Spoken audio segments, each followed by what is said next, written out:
Jack and Nancy Flannery exemplified servant leadership, commitment to our community, and the YMCA's core values. For those reasons and more, the Y is pleased to honor their legacies with an annual award. This award is presented to a person or group of people who embody the spirit of courage. This year's recipient is Lawrence County District Attorney Joshua Lamancusa. Joshua exemplifies courage, commitment to building a strong Lawrence County, and the YMCA's core values of honesty, caring, respect, and responsibility, and has taken an uncommon and unusual approach in his role as District Attorney. What's unusual and not common is his willingness and his interest in reaching out to the community to help make this a better community, not just in terms of law enforcement, but in terms of any way he can use his office and the people that he can motivate to help the community in many other ways. He's been an unbelievable district attorney, but he cares about people and he cares very strongly about this community. He's been part of the New Visions movement since it began. He was probably the third or fourth person who endorsed that idea and believed that we could change this community if people changed their attitudes. I'm not sure where he gets his drive. He takes ownership of a role. He's created this role for himself that's bigger than the district attorney role, I think. But I think Josh looks at service, whether to the country or the community, as a privilege. It's always been about the people. I mean, I think that not only is this my home, but the people here are just amazing. And you know, I've had the opportunity and I've been fortunate enough to live and travel to a lot of different places, and we have some of the best people anywhere in the world. And that's always been something that attracted me to the community. It's something that I take pride in, and it's something that I love about where we live. Well, in regards to the nomination, we were at we had a committee meeting, and as we're aware, we've changed the criteria as to what the recipient is going to look for. Now, of course, Josh came to mind, but I didn't volunteer it myself, and I can't remember if it was Jessica or who it was that made the recommendation that Josh be the recipient. I have to be honest, I was reluctant whenever his name came up. Nothing to do with the fact that he is deserving. Every criteria that's listed within the standard is well within it. The reason I was reluctant is because I know my co-worker, Luann Parkinen, was going to accuse me of being a kiss ass. Billy is a kiss ass. I had no intention of ever, running for office, of being a politician, of trying to be the district attorney. I came back to town in 2005 and I began practicing with my father. I actually didn't think that I was going to stay in Newcastle. I had a job lined up for me in DC right after my naval career, and I thought I would come back, practice with my father for a couple years. He would retire, I would help him, and then I'd head to DC. Well, after about 3 years, I realized that my father was never going to retire, and so I started thinking about, what do I really want to do? In this very room, I was here, and he said to me, "Dad, how'd you get that case thrown out in Mercer County?" And I told him, "Josh, you helped me write the brief, etc."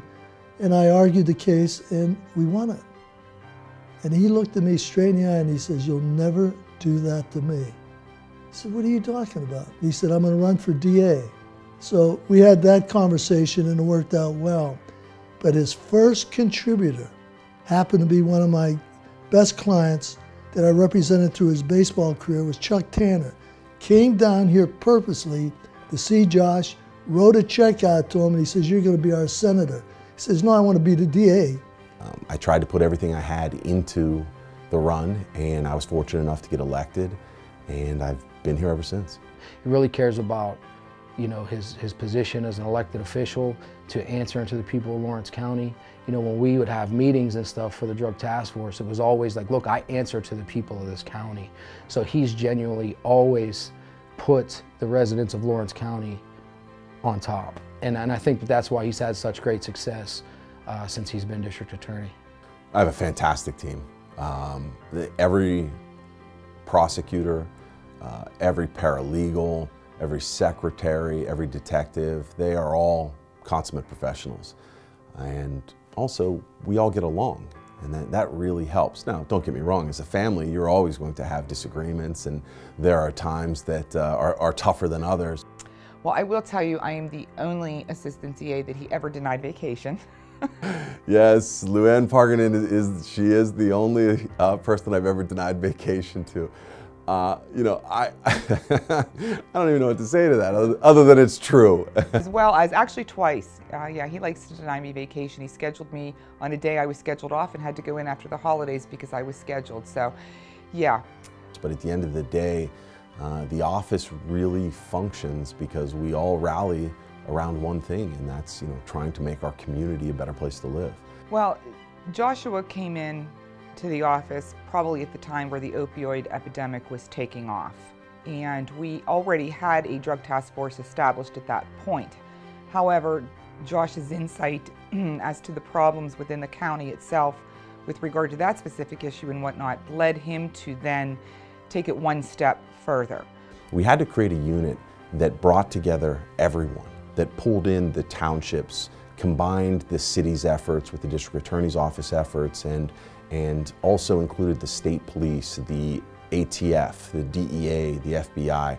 I really felt that an inclusive approach to policing was the way to address the problem.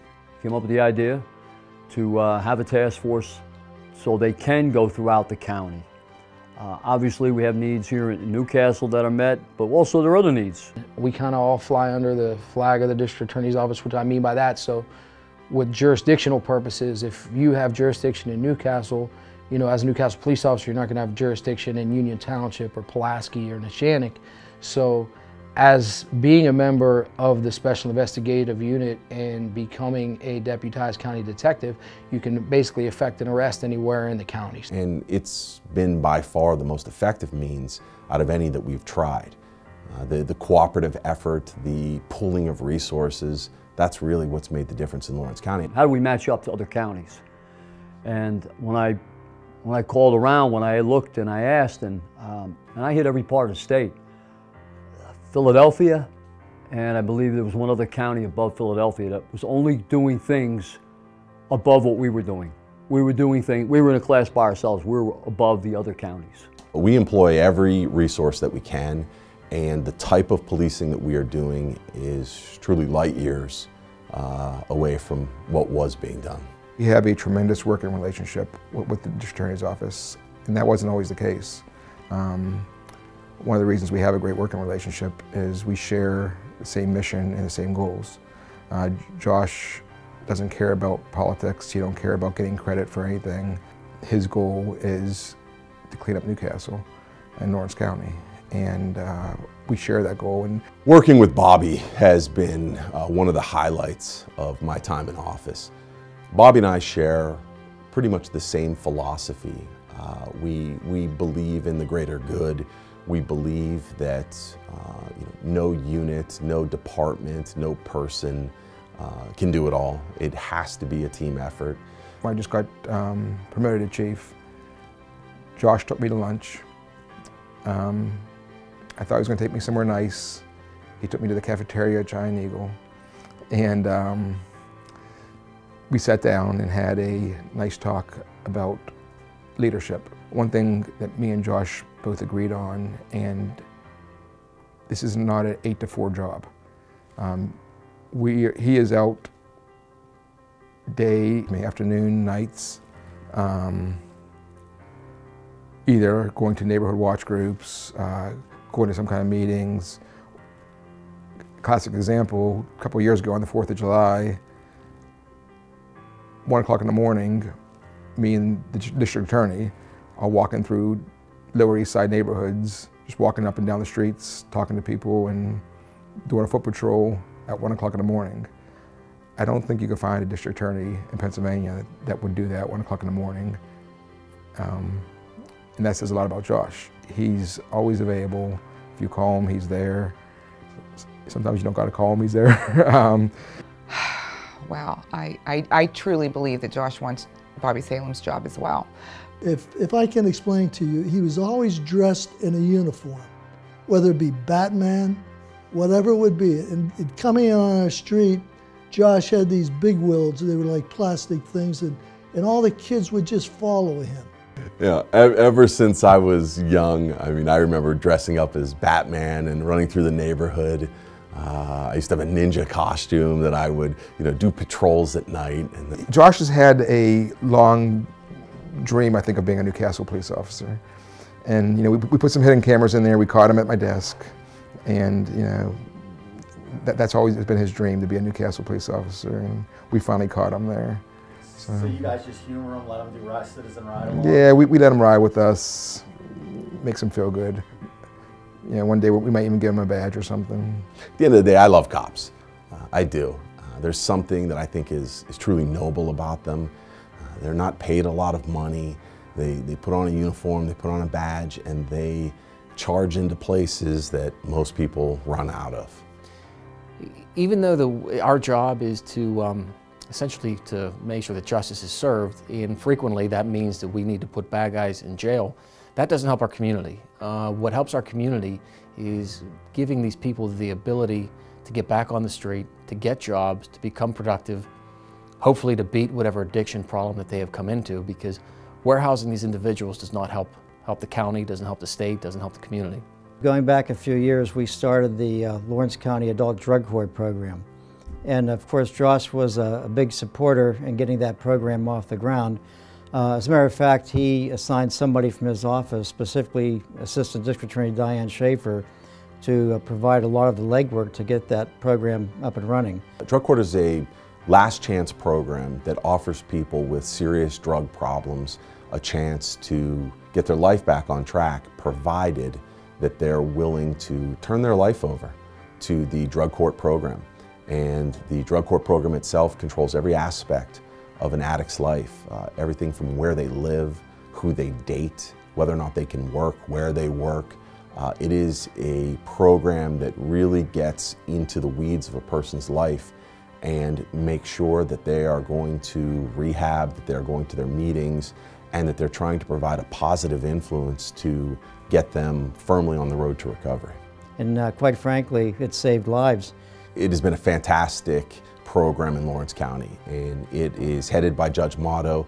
He's just one of those people that everyone likes, everyone respects, and he's a good man and a very good judge.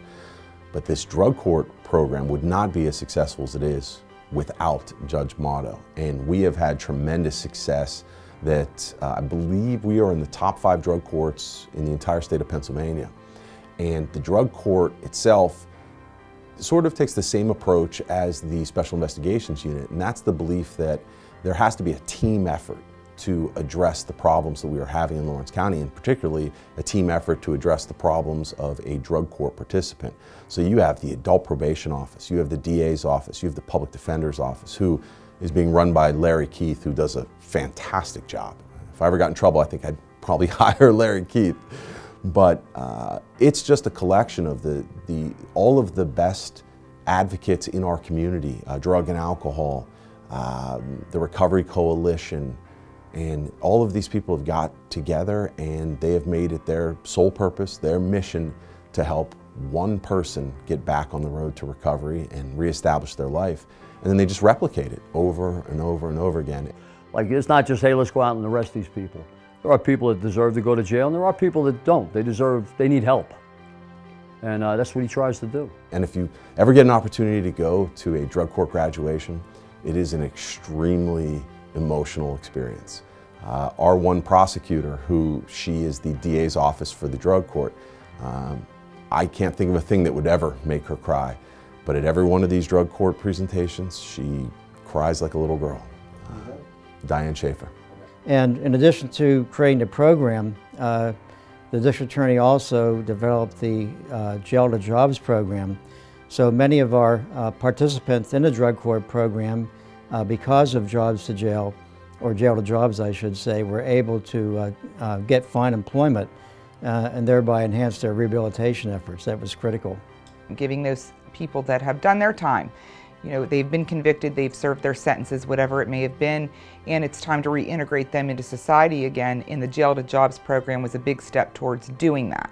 You know, Gary Philippone is the liaison in our office with the Jail to Jobs program, and he has established contacts with, with many, many employers that allows these people to be gainfully employed where they wouldn't otherwise have that chance. The first time that me and Josh actually spoke about it, he told me the story about how he met a young man in the courtroom, and he told him how many times he's been getting rejected by job offers, and he brought in all of his rejection letters, and that's what really wanted to make Josh jumpstart the program. A lot of guys got help. Some of them we could not get help, but just for every single person that we did help get a job, for a lot of them it's been life-changing. And it's making a big difference. The Jail to Jobs program, I mean, we have people seeking us out. There are people, despite the overall consensus in the county or in, in the United States, basically, concerning criminals or whatnot, there are people that want to work. There are people that once they've made their mistakes want to make a difference in their own lives and maybe as well as lives of others, whether it be a victim or a defendant in that respect. But this Jail to Jobs program is definitely revolutionary in that it allows them that second chance. This is by far one of our most successful programs, and when I look back, when I'm no longer the district attorney and I look back, this is a program that I know I'm going to be proud of. And I know that we will have made a difference in a lot of people's lives. He cares about the people. He cares about the people we arrest. I mean, he cares about the citizens of the communities.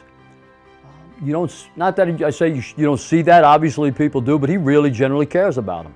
Josh also has a good heart. He's very kind-hearted.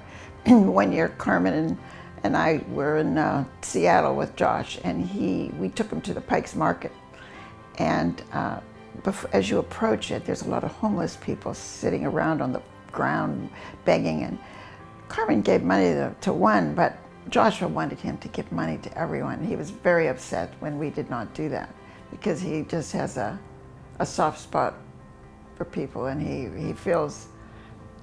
just has a lot of compassion. Honestly, it starts with his parents, really. And I'm not just saying that. But I'm like, where has he gotten this? And he comes from just this home where he watched his dad and, growing up. And I mean, the more I get to know his dad, I know this isn't about, Mr. Lamancusa, but he's just a good person, and he's that way.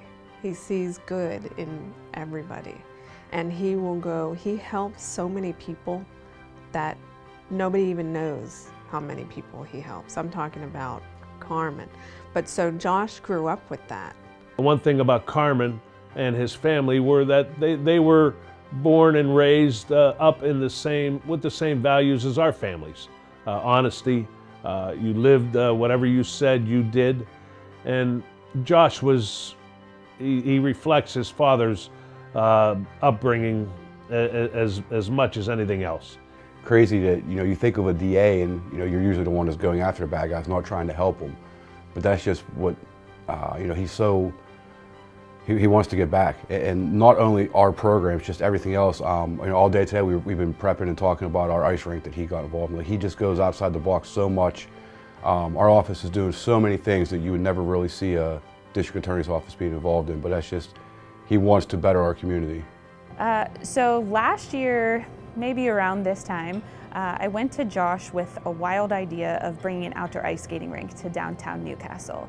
And he looked at me not with the crazy eyes that everybody else had up until that point, but he looked at me with sincerity and said, "We are going to make this happen." And we did. We had tons of community partners that poured into this project, and Josh believed, and we all believed, that it was kind of a turning point for our community. It was a source of hope, and as some people described, as we had created a scene from a Hallmark movie, and that was awesome to work with Josh on that and see it come to fruition, and we're already in motion for that again this year. Project Oasis came about when it was a drug raid in 2011. I actually was standing on the street with one of my prosecutors, and we were looking around, and the neighborhood just looked like a war zone. garbage everywhere, broken windows. And so what we decided to do was we decided to reach out to the city, and we worked with Public Works, we worked with Parks and Recreation, even reached out to the county. And we thought, you know, we are going to do street by street cleanups. They were targeting 3 streets at a time, trying to just push out all narcotics, clean up the area, neighborhood revitalization, and then it actually kind of slowly turned into just a neighborhood cleanup on a weekly basis. And for about 3 years, we went every Thursday, a joint effort between the district attorney's office and adult probation. We pick a street or two or a section of Newcastle and even the townships, and we would just go in and have our community service people clean up trash. He doesn't just talk it, he'll walk the walk, and he'll get down and do whatever he needs to do, and he tries to help people. We have to literally convince people he's the district attorney. Like when we go to narcotics trainings and stuff, you know, we're all hanging out. They'll be like, he's not your DA. I'm like, dude, I'm telling you that's our DA. No, he's not your DA. Dude, I'm telling you that's our DA. You know, so he'll think nothing of putting a suit on. He'll give a presentation. He'll get right out of the suit, put a pair of jeans and a t-shirt on, and hang out. And you would just think, you would never know. It doesn't matter who you are. It's the same Joshua you get no matter what position or station you are in life. I mean, Joshua's Joshua. What you see is what you get. The courts send me these community workers, and I had just wanted, I knew he was a great painter. Josh needed some offices painted over here, so I sent him over. We brought the paint and everything over, introduced him to Josh. He painted 3 days over here. Josh couldn't get over what an excellent job he'd done. Josh bought him lunch every day, pop, he'd buy him water, snacks. He did that for 3 days. When he was finished, he'd come back to my office. He said he was never, ever, ever treated like that for, you know, having to do community service. He thought, especially working over here in the DA's, that he'd be against him or anything. I said, he's not that type of a guy. He said he just couldn't believe that Josh was that good-hearted in that. But when I see this Jason now, instead of him asking me, how's Frank? He says, how's Josh doing? Josh is able to connect very easily with the people he maybe has never seen before. He may know one person in that group, but he would be able to just draw everyone and look them right in the eye. His sense of humor is unparalleled. And then he has the ability to get very serious in the next sentence. People see him and he's friendly and helpful and funny, and that's his true self. He's not like putting on a show. And so that's probably how he does it so well and how he doesn't burn out, because he's not faking it. Tell everybody that doesn't know Josh, if I had to describe him, he is just a genuine person, and just really, really put his heart and soul into his career as district attorney. And I respect him so much just for what he's done since he's been district attorney. I have something in this particular room. It's a roulette wheel. And people come in here and I tell them, in cases that I've handled with Josh in here, that it requires a lot of work to win, and you got to be lucky. Joshua puts work before luck in every situation, and he'll render a service whatever it may be. It's not typical. He goes beyond the norm. What he does is probably more than any district attorney I've ever seen do here or in any other county, because he just cares about this community, and he constantly comes up with innovative ways to benefit us. It's not normal. It's very unusual, but certainly for Lawrence County, it's a blessing.